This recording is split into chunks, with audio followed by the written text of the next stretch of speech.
Today is part 3 of our series, The 7 Key Factors to Retirement Success. And today we're focusing on Social Security. Over 90% of Americans 65 and older receive Social Security benefits. And for many, it is a critical part of their retirement plans. Today we talk about the one decision you have. When do you start Social Security? Hello, welcome back to Wealth Wednesday, our bi-weekly show. If you'd like to catch up on past episodes, you can check out our YouTube channel. That's at Commonwealth Financial, and you can find out more about us, the Ohio Valley's financial planning firm. That is cfswv.com. Social Security was started back in 1935 during the Depression, and it is designed to provide a secure and stable income to retirees. Today, more than 90% of Americans over 65 receive benefits, and of those, more than 65% rely on those benefits for half of their total retirement income. You basically have one big decision to make, and that's when you start your benefits. Today, I'm joined by financial advisor Vince McManus from our Parkersburg office. Vince, welcome back. Let's start with the most important data point that you need to know, and that is your full retirement age. What does it mean, and why does it matter? Sure, Neil. Full retirement age. So what it means is that's when you can start claiming your benefits and not have any amount of them reduced.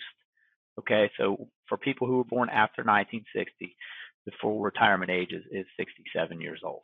If you're born prior to that, your full retirement age is a little bit sooner, and it's kind of a weird sliding scale where this had to do back with the first time that they solved the Social Security problem back in the 80s under Ronald Reagan in Congress at that time.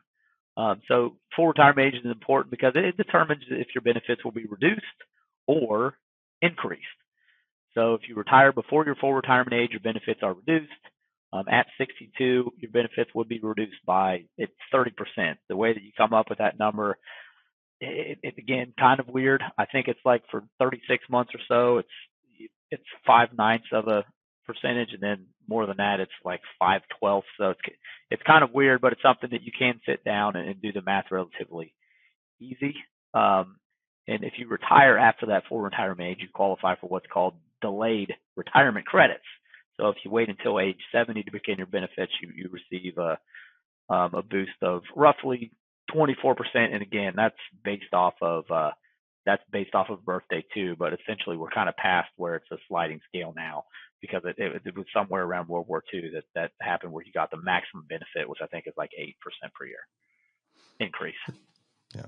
So you really only have one choice when it comes to Social Security, and that's when you start benefits. And according to a recent study by Schroders, 43% of the respondents to their survey plan to start taking their benefits prior to their full retirement age, which means they're going to face some type of discount.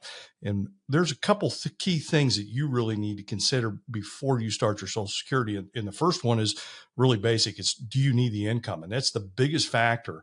There's just some people out there who are retired either by their choice or maybe they're forced to retire that have no choice but to take their Social Security. One of the other things that often gets discounted is, what is your relative health? And do you have a good genetic background where you could live a very long life? Delaying means a bigger benefit, but for it to pay off, you have to live long enough. So, in the end, it could result in tens of thousands of dollars of extra benefits from the Social Security system. But if you die early, that doesn't really come to pass. Are you going to be working in some capacity? That's another big decision that you need to make. Some people leave their full-time job and have to have something to do, so they'll work part-time. And if you do, there are some catches there that you want to be aware of. You can actually end up paying back your Social Security benefits if you earn too much. And the last thing is to consider your spouse in this. If you're married, you want to be very sure that you're making the right decision that impacts your spouse, either from spousal benefits or survivor benefits. So, Vince, we rarely evaluate this in a vacuum. We don't look at it as just Social Security. Explain to our clients how we help them evaluate their Social Security decision. Sure. So as with any financial decision, there's a lot of things that are very connected and intertwined. And one of my big things, which you touched on a little bit, there's the math part of this, which I always want clients to understand. The math, meaning, hey, if I delay, essentially what's the break even? That age is roughly going to be, I think it's around 80, 82 maybe. like 11 to 12 years is sort of usually where that break even point would be. But I typically don't think for most people that the math is the most important thing. Again, I have some people I deal with, sometimes some engineers, like that's all that they care about, and great. But for the majority of people that I'm working with, it's usually a little bit more complex than that because there's so many other factors. So if you aren't getting Social Security income, that means what? Well, you're going to have to get income from other sources, right? So if you have your financial plan, you need to generate X dollars. It's just a backing into how do we get to that X number, so to speak, and then how does that impact you for the long term? And it just has to do with what someone's thoughts are on how long they could live, how long their spouse could live, which no one really knows, but we have to use some estimates there. Anytime we're going through a planning process, you have to make some assumptions. The other thing, for me, a big thing is what do they think about markets? Do they tend to be an optimist? Are they usually okay with some volatility, investing in some of the world's greatest companies over a long time period? Have no way of knowing how that will change as they get older. We do tend to get more conservative as we get older, but some people, they are very good about mentally segregating some of this stuff and letting the volatility not matter to them. So, for example, if someone typically likes to invest in equities and isn't typically really scared of the volatility, maybe a person who's more comfortable, delaying Social Security depending what their other income is. That also could mean that they're the person like, hey, we want to take this as soon as we can because we have to pull less from our investment. So it really, really is, in my mind, this decision is much more of an art than a science. And we're here to kind of talk about the numbers, go through some scenarios, run some actual scenarios through our planning software to help people make a decision that once that they've done it, that they're very comfortable with, because it really does matter. And I think that's the main thing. We're trying to provide peace of mind, and it's a pendulum, so to speak. Like, we're providing peace of mind, but hey, sometimes what may give me the most peace of mind for tomorrow or the next year may cause me less peace of mind long term. So we're trying to find that perfect balance there to help clients make a decision that's going to give them the least amount of anxiety around income for the rest of their life. Right. And it's great points about how things are all interconnected, and it gets very complex very quickly. There's a lot of generic articles out there that can support either side of this, to either take it as soon as possible or delay as long as possible to take advantage of those delayed retirement credits. But really, it's an individual thing. And one of the things that I've seen in the past that really impacts this is, if there's a big age difference between spouses, that is a factor that is really not accounted for in a lot of those more generic articles that you'll find on the web. A big age gap can create some very interesting things. And if the lower earning spouse, is older, that changes the math a little bit more as well. The other thing that impacts this, it gives you the opportunity, is how much you've saved. If you were a good saver, you have a lot of chances to plan, a lot of different types of opportunities out there to look at things like Roth conversions and other more advanced strategies that may come into play.